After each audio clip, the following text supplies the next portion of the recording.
क्रांती असते, प्रत्येक माणसाला राग येतो.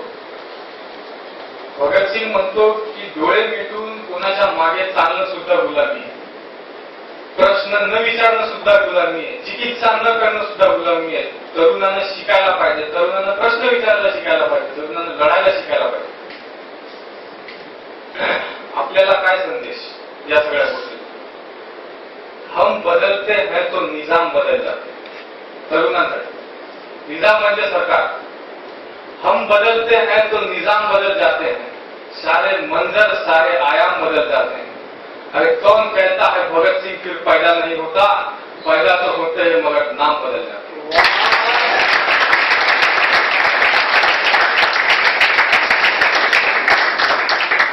बघा इथे एक आतिश असल्याचा एक उदाहरण सांगतो की निस्वार्थपणाची हद काय असू शकते. रामप्रसाद बिस्मिल म्हणतो की मी मरणार आणि पुन्हा जन्म घेऊन या मातीची सेवा करणार. आझाद सुद्धा बघा जानवं घातलेला सोशलिस्ट होता, जानवं घालून सुद्धा त्यांना सोशलिझम केलेलं आहे. धर्म हा वैयक्तिक पातळीची गोष्ट आहे, त्यांनी ती कधी सार्वजनिक जीवनात आणून दिली नाही. हे लोक जर जगले असते तर कदाचित भारताची फाळणी कधी झाली नसते. हे लोक जर जगले असते तर भारतात कधीच जाती रंगी झाले नसते. हे लोक जर जगले असते तर भारतात समाजवादी व्यवस्था आली असती, आणि हे लोक जर जगले असते तर भारतात कोणाला उपाशी झोपायची वेळ आली.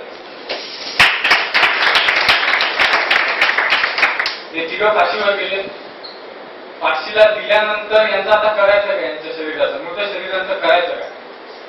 भगतसिंग काय म्हणतो की तुमच्या डोक्यात असं असेल की मी मेल्यानंतर पुनर्जन्म घेईल किंवा मी या मातीसाठी बलिदान दिलं म्हणून मला स्वर्गामध्ये एक तत्व भेटल, स्वर्गामध्ये माझी सेवा अप्सरा वगैरे करतील, असलं काही चित्र माझ्या डोक्यात नाही. ना मला तुमची जन्नत पाहिजे, ना मला तुमचा स्वर्ग पाहिजे.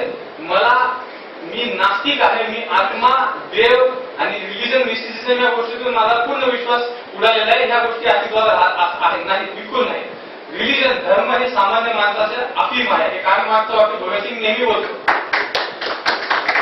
मूर्ख लोकांना अजून मूर्ख बनवण्यासाठी शोधलेली पद्धत म्हणजे धर्म होय. विचार करायला गेलं तर बघा आजपर्यंत जितके माणसं हत्यामध्ये मेले असतील, खूनमध्ये मेले असतील, त्याच्यातले 90% या धर्माच्या भांडणीतच मेले. पाहायला गेलं तर माणूस नेहमी जनावरांपेक्षा तुच्छ आहे, आणि पवित्र म्हणून एखाद्या जनावराला आपण एकमेकांचे डोके फोडतो. आपल्या एवढे मूर्ख कोण? जर बाबासाहेबांचे एक फार सुंदर वाक्य परवा दिवशी वाचायला भेटलं. बाबासाहेब म्हणतात की जगात असा कोणताच धर्म नाही जे जनावरांचं मूत्र टाकून माणसाला शुद्ध करतो.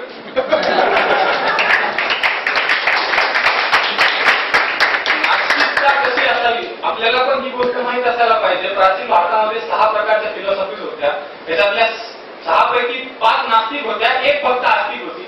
आज आपण एकच उचलून धरतो आणि ती सुद्धा एक विचित्र पद्धतीनं फॉलो करतो. एक सायंटिफिक टेम्परची गोष्ट असते ती आज आपल्यामध्ये राहत नाही.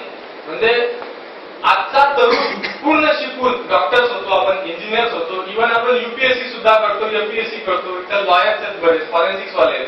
आपण एवढं शिकतो आणि डबल शनिदेवाचं यंत्र घेतो, टीव्हीवरती ऍडव्हर्टाईज येते, एक मुठी रुद्राक्ष घेतो, खडे घेतो, खडे घातल्यानं आपलं भविष्य बदलते. आपण लोक सत्यनारायण करतो. काय अर्थ आहे या गोष्टी? मग तुमच्या शिक्षणाला अर्थ काय राहील? परवा दिवशी एका मित्रांनी फेसबुकवर टाकलं होतं की मलेशियन सरकारला भारत सरकारने रिक्वेस्ट करावी की ते प्लेन जे हरवलेलं आहे ते शोधण्यासाठी सत्यनारायण करा.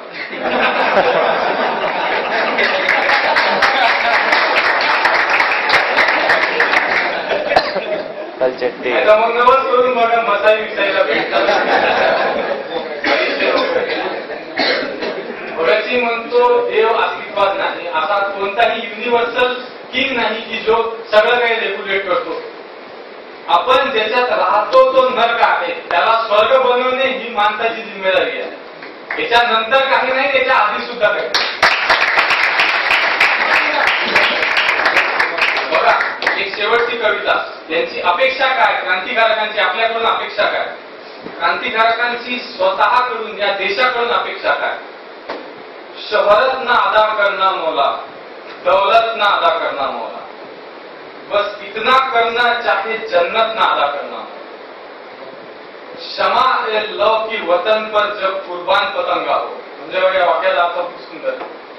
क्षमा हे लव की वतन, म्हणजे या देशाच्या धगधगत्या अग्निकुंडात, क्रांतीच्या अग्निकुंडामध्ये जेव्हा आम्ही एखाद्या किड्याच्या स्वरूप, पतंग म्हणजे किडा, त्या किड्याच्या स्वरूपाने जेव्हा आम्ही बलिदान देतो, क्षमा ए वतन की लव पर जब कुर्बान पतंगा हो, फोटो पर गंगा हो, हाथों में तिरंगा हो. बस एक सदा ही सुने सदा बर्फीली मस्त हवाओं में, बस एक दुआ ही उठे सदा जलते तपते सहराओं में, जीते जी इसका मान रहे मरकर मर्यादा याद रहे, हम रहे कभी ना रहे मगर इसकी सरदर्द आबाद रहे, मेरा इंसान कभी ना नंगा हो, होठों पर गंगा हो, हाथों में तिरंगा हो. शेवटचं वाक्य सांगतो. कवी एक मोठा लेखक आहे हिंदी भाषेत, कृष्ण सरल म्हणतो. त्यांना भगतसिंगवर एक फार मोठं पुस्तक लिहिलं. त्या पुस्तकाच्या शेवटच्या ओळी भगतसिंगबद्दल तो काय लिहितो, मला वाटते तू जिवंत आहे, या सृष्टीच्या कणाकणामध्ये तू जिवंत आहे, प्रत्येक देशभक्ताच्या प्रतिज्ञेमध्ये तू जिवंत आहे, क्रांती ज्योतीच्या ज्वालेमध्ये तू जिवंत आहे. अरे भगतसिंग, अरे सुखदेव आणि राजगुरू, आमच्या हृदयात तू जिवंत आहे.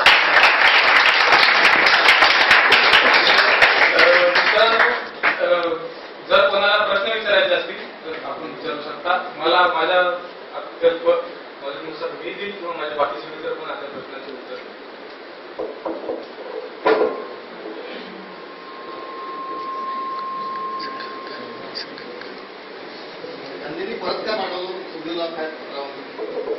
महात्मा गांधींनी सुखदेवला परत पत्र असं पाठवलं की तुम्ही हिंसेचा मार्ग सोडून द्या, हिंसेच्या मार्गातून काही होत नाही. तुम्ही 50 वर्ष झाले क्रांतिकारी चळवळ करत आहात, तर या क्रांतिकारी चळवळ कुठपर्यंत पोहोचली? तुम्ही म्हणता तुम्ही एक इंच स्वातंत्र्याच्या नजदीक आहे, तुम्ही कुठपर्यंत पोहोचले?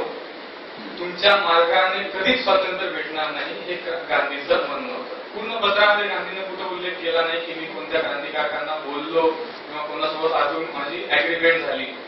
त्यांना फक्त असं वरून उत्तर दिली सगळ्या गोष्टींची की तुम्ही पण हिंसेचा मार्ग सोडून सत्याग्रहाचा मार्ग जॉईन होत, असा सगळा ते जॉईन झाला.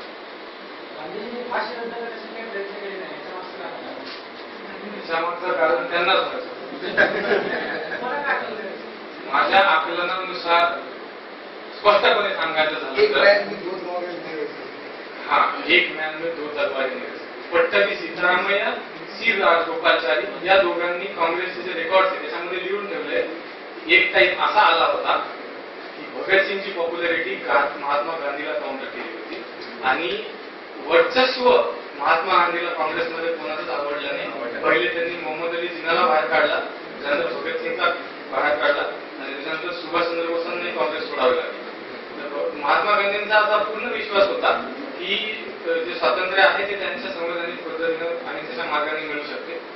त्यांचं असं म्हणणं होतं, म्हणून त्यांनी प्रिन्सिपली इन प्रॅक्टिस सपोर्ट केला नाही. पण मला असं वाटते की त्यांची मॉरल रिस्पॉन्सिबिलिटी होती, त्यांनी या ठिकाणा वाचवला. या सर्व घडामोडींमध्ये बाबासाहेब आंबेडकरांचं काय म्हणणं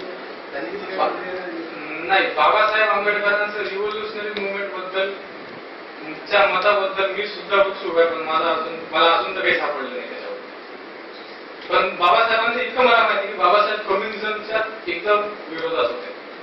हे लोक सोशलिस्ट रेव्होल्युशन आणण्याच्या मार्गावर होते. हे लोक काय म्हणले, हे लोक म्हणतात की जे सोर्सेस ऑफ प्रोडक्शन आहेत, ज्या फॅक्टरीज आहेत, या सगळ्या जनतेच्या मालकीच्या असल्या पाहिजे, रशियासारखं. हे भगतसिंगच्या सोशलिस्ट डेमोक्रेसीमध्ये हे मुद्दा होता. बघा, गोष्ट अशी आहे की भगतसिंगची थेरी पूर्ण इव्हॉल्व झाली नव्हती. बिपिन चंद्राचे मोठा इतिहासकार बिपिन चंद्र लिहितो की हा मुलगा याची त्या थेरीज आहे, त्या थेरीज अजून इव्हॉल्व होत होत्या, त्यांना अजून अभ्यास त्याचा सुरू होता. त्या डायरीमध्ये कमीत कमी 250 पुस्तकातून काढलेल्या नोट्स आहेत. पुढे तो कोणत्या आयडियोलॉजीकडे वळला असता किंवा त्यानं, बघा तुम्हाला त्यातील एक उदाहरण सांगायचं झालं, भगतसिंगची तुलना जर आंतरराष्ट्रीय पातळीवर कोणाशी करू शकत असेल तर एक रशियन फिलॉसॉफर होता ज्याचं नाव दोब्रोल्युब आहे. एकदम विचित्र प्रकारचं नाव आहे त्याचं. ते फार मोठा फिलॉसॉफर होता आणि 22व्या वर्षी वारला बिमारून. पण त्यानं 22 वर्षांमध्ये इतकी अत्युच्च लेवलची फिलॉसॉफी शोधून काढलेली की त्याला आज सुद्धा तोड नाही. मग आपल्याला कसं असते, भारतीय मेंटॅलिटी कशी, बाहेरच्या माणसांना काही सुद्धा भारी खतरनाक आहे. आणि आपण ही गोष्ट ऍक्सेप्ट करू शकत नाही की भगतसिंग पण इतका या लेवलची फिलॉसॉफीचं म्हणजे तत्वज्ञान त्यांनी लिहून ठेवलं असेल. आपण फक्त त्याला शहीद म्हणतो तिथं थांबतो. हेच होतं. भगतसिंगच्या पासून गांधीच्या हत्येशी काय संबंध आहे? नाही, काहीच संबंध नाही. बिलकुलच काही संबंध नाही. काहीच संबंध. कारण महात्मा गांधीची हत्या फक्त पार्टिशन. संबंध असा होऊ शकतो की भगतसिंग जगला असता तर पार्टिशन झालं नसतं, मग महात्मा गांधीची हत्या झाली. गांधींचा तोटा झाला.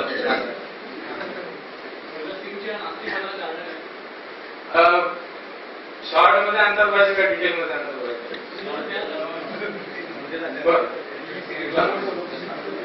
भगतसिंगचा नास्तिकवादाला खूप कारण आहे. एक आर्य समाजिस्ट होता. पूर्ण घरानं त्याचं आर्य समाजात हे केलेलं आहे. त्याच्या आजीकडून सिखिझमचा त्यानं हे म्हणाला. त्याच्या डायरीवर त्यानं हे लिहिलेलं होतं. फार सुंदर वाक्य आहे. म्हणजे शीख धर्माचा किती जण कट्टर हे असू शकते त्याच्यानं तसं नंतर कसे उचल. गुरु गोविंद सिंगचं वाक्य आहे की चिडियानु बाज नाल लढावं, म्हणजे मी चिमणीला सुद्धा घारीसोबत फाईट करायला लावू शकतो. चिडियानु बाज नाल लढावं तबे गुरु गोविंद सिंग का, हे त्याचं वाक्य डायरीवर लिहिलेलं असायचं. मग इतका कट्टर धार्मिक, रोजच्या प्रार्थना रोज करणार, ते शिखांचे जे 5 असतात, कडा पगडी वगैरे सगळं ठेवायचं. पुढे मग आर्य समाजाच्या डिग्री मध्ये जेव्हा आला लाला कॉलेजमध्ये, तेव्हा त्यानं मग रोज सकाळ संध्याकाळ 8-8 तास ते गायत्री मंत्र वगैरे पठण करायचे. 2 गोष्टी असतात. भगतसिंग सांगतो वाय एम अतिश नाव त्याचं एक पत्र घेते वाच. वाय एम अतिश मध्ये असं असते की माणसाजवळ 2 ऑप्शन असतात.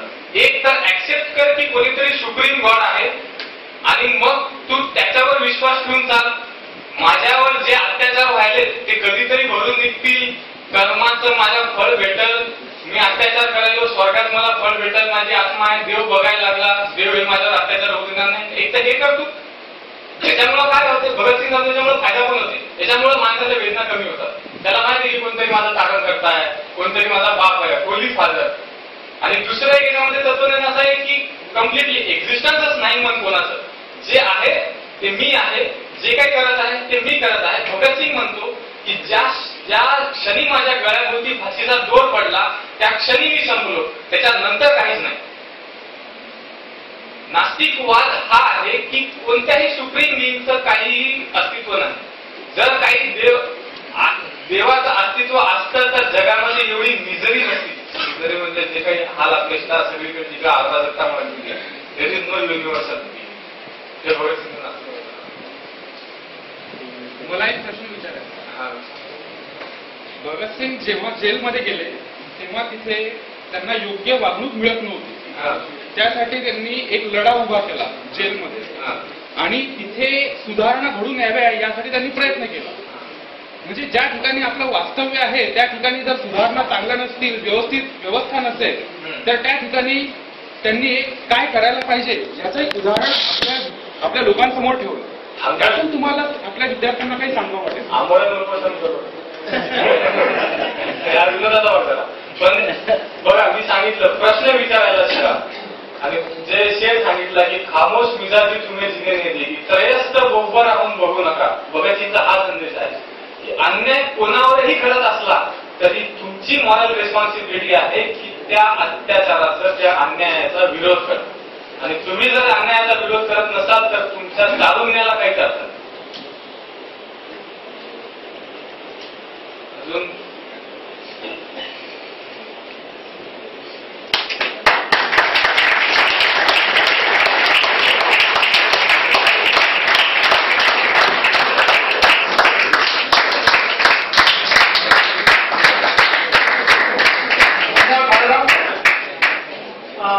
भारणमध्ये एक गोष्ट सांगण्यात झाली तर भालेराव भगतसिंगाच्या डायरीचं दैनंदिनचं लेखन करतायत आणि थोड्या दिवसात त्यांचं पुस्तक प्रकाशन होणार आहे भगतसिंगावरती.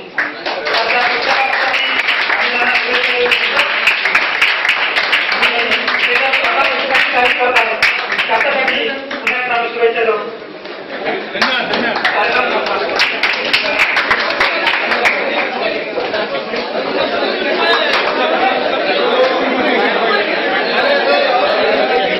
तुमचा विचार